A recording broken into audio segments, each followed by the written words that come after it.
It's me. I'm back again. I don't really intend for the D2 Warframe crossover to be the main focus of my channel, but I do have a few things to add after my last video. In my last video I said the next deal breaker would be raids.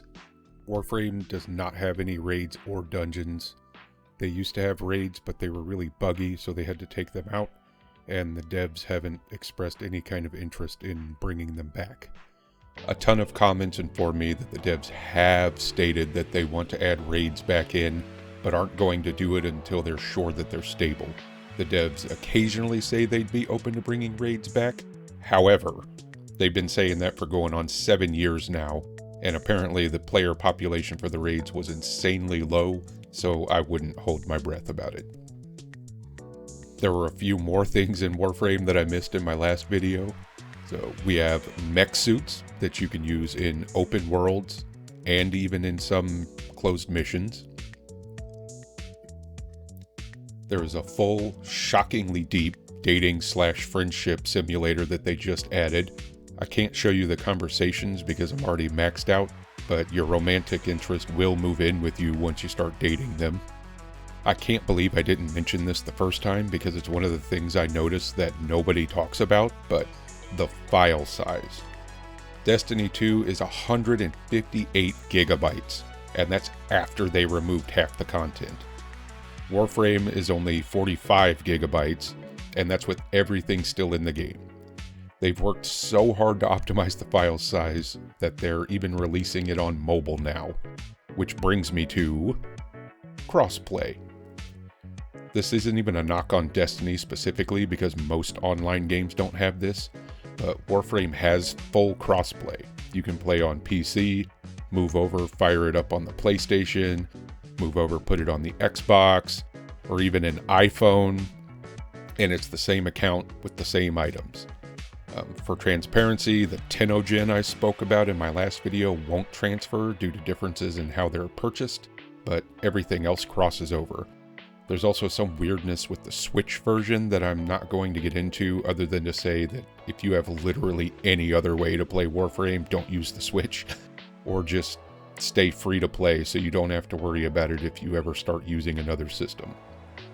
The last thing I want to add is the music, because the community was mad at me for not mentioning it last time.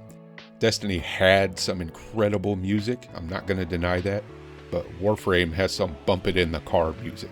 Look up these tracks and see for yourself. There are more, but these are the community favorites.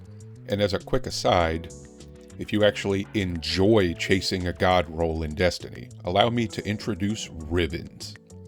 Ribbons are special mods for weapons that all have unique stats and can be rolled endlessly to try to get the god roll you're looking for. Now, since I was accused of glazing DE in the last video, let me run down the major issues with Warframe. First and foremost is the crafting time. On average, a weapon takes 12 hours for each piece to cook, and then 12 to 24 more hours for the actual weapon. A Warframe takes 12 hours for each component, then 3 whole days for the Warframe itself to finish. This has been a complaint since long before I started playing Warframe, but the devs are finally toying around with changing it. The newest early game Warframe, Kume, has a 24-hour craft time. They also announced that Rhino, the first Warframe most players are going to build after their starter, is having his craft time reduced to 24 hours. When you get further in the game, it becomes less of an issue because you'll have a dozen things crafting at once, but when you first start, it really sucks. Slots. In my original video, I said you're most likely going to spend platinum on Warframe and weapon slots, and I meant that. Whether you buy it or farm the parts to trade players for the platinum, you're going to need it. The dev team recently reworked how many slots players get to start with, but you're still going to have to buy a lot of them if you get serious about the game at all. Host migration. Warframe uses peer-to-peer hosting instead of its own servers. Generally, I haven't experienced many issues with this method, but there is something called host migration that the community despises. When the hosting party leaves the mission, you go through a host migration screen while it moves everyone to another player. Generally, this is just mildly annoying, but in rare cases it can lead to losing your mission rewards. I've never actually had that happen to me, but I've seen enough posts to know it's a thing. Finally, Warframe can be confusing as hell. To be honest, if you're coming from Destiny, I don't think it'll be as bad, but there are a lot of systems and game modes other than just your normal star chart mission types. A lot of syndicates, modding, I could go on.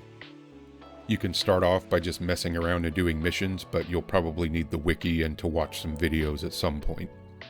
Now I'd like to end this video, same as I did the first one, with some frame recommendations. First, a set of flying frames for each class, mostly because I just realized it worked out and I think it's kind of funny, so here we go. For Warlocks, you can use Jade.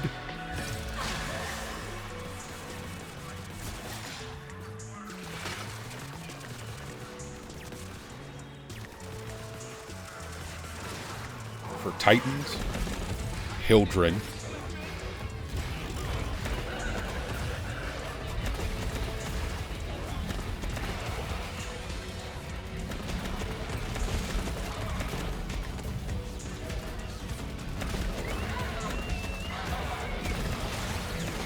And for Hunters, Titanium.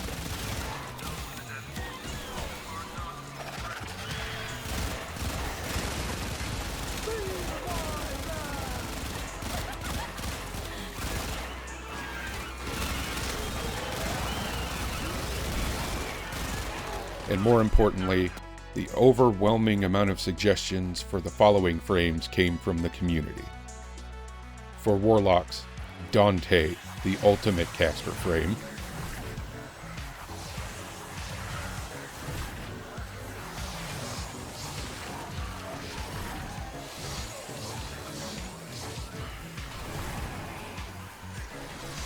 For Titans, Atlas, One Punch Man himself.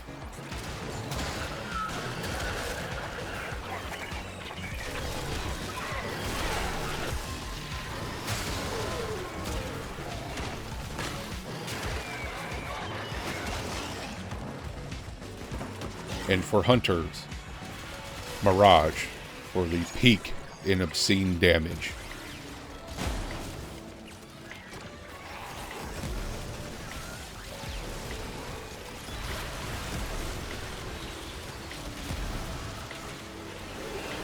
If there's anything else you guys think I should cover, let me know in the comments, and thank you for watching.